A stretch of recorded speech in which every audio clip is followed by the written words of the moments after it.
I used to be in this metalcore band that was pretty prominent in the little Texas border town we had all grown up in.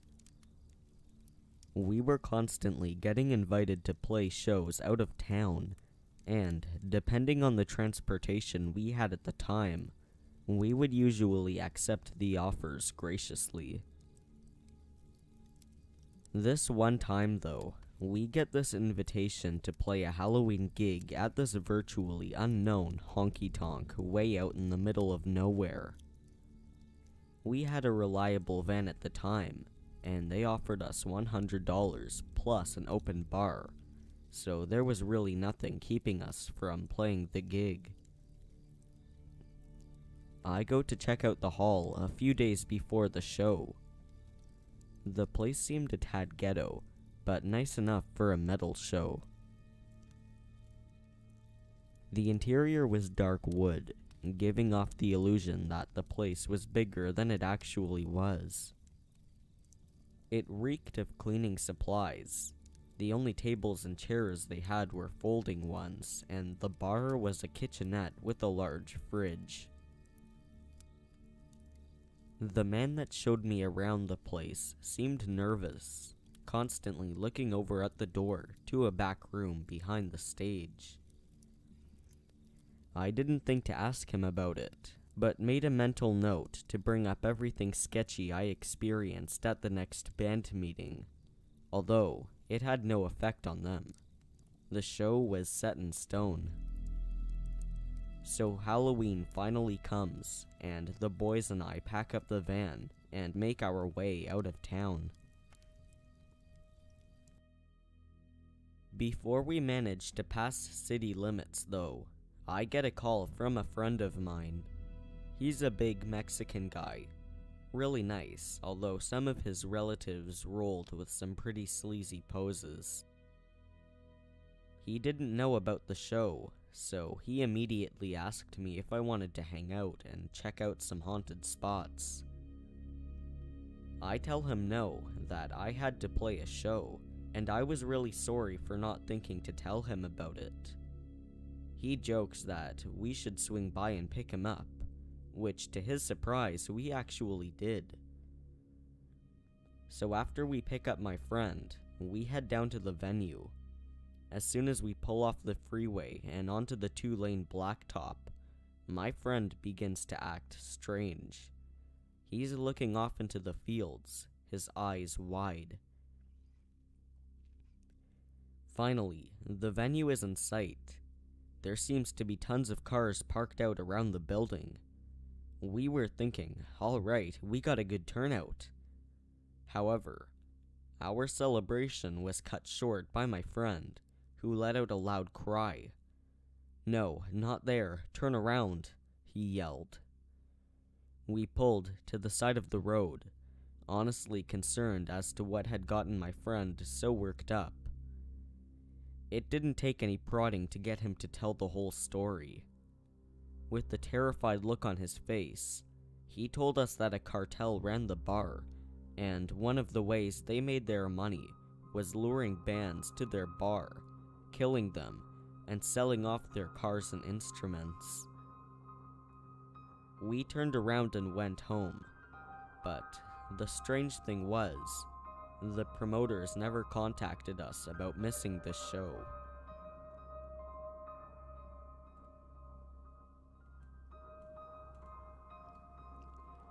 When I was about 16, we lived in a very old beach house.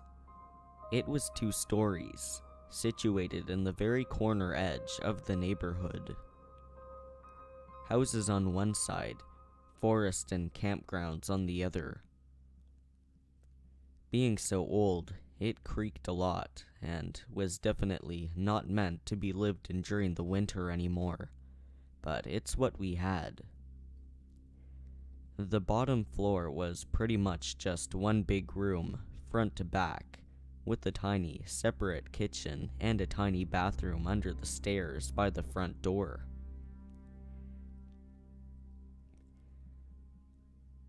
The bottom floor was pretty much just one big room, front to back, with a tiny, separate kitchen and a tiny bathroom under the stairs by the front door.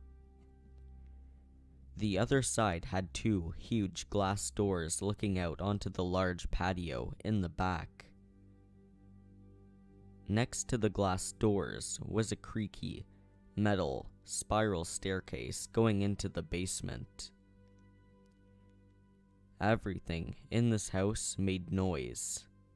Everything. At this point in time, I was sleeping in the living room. The futon was my bed, and it was kinda nice. I had my own bathroom, I had the kitchen, and the TV, so I spent most nights sitting up on my computer. At this point, I should probably mention that there were no blinds or curtains. The windows had wooden shutters on them, but the back doors had no covering. Halloween night was very strange. I stayed up the night before, making a dress, and was very satisfied with the results. I braided my hair, had my makeup done at my place of work, and went around town with my mom to stop at all the local businesses that had events going on.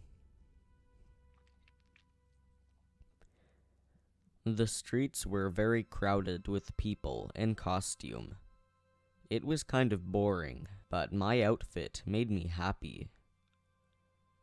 Not long before heading home, I started to feel a bit creeped out.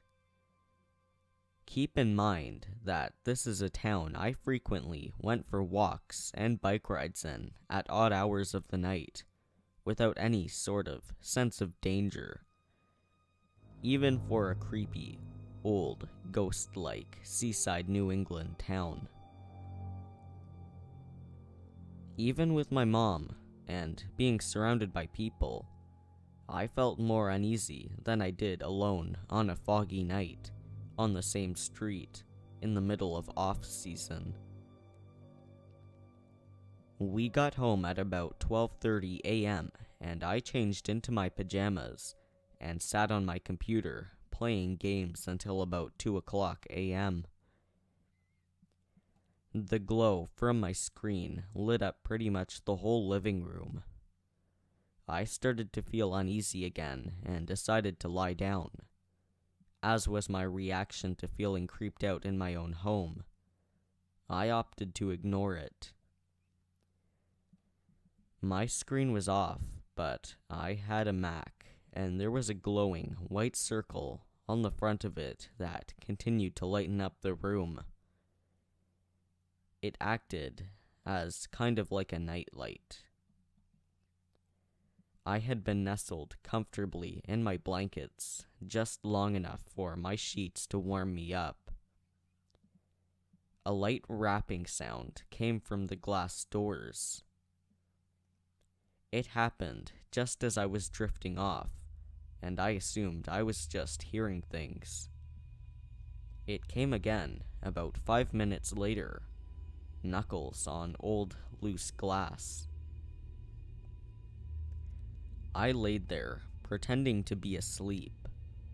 Maybe they'll just go away. They didn't, though.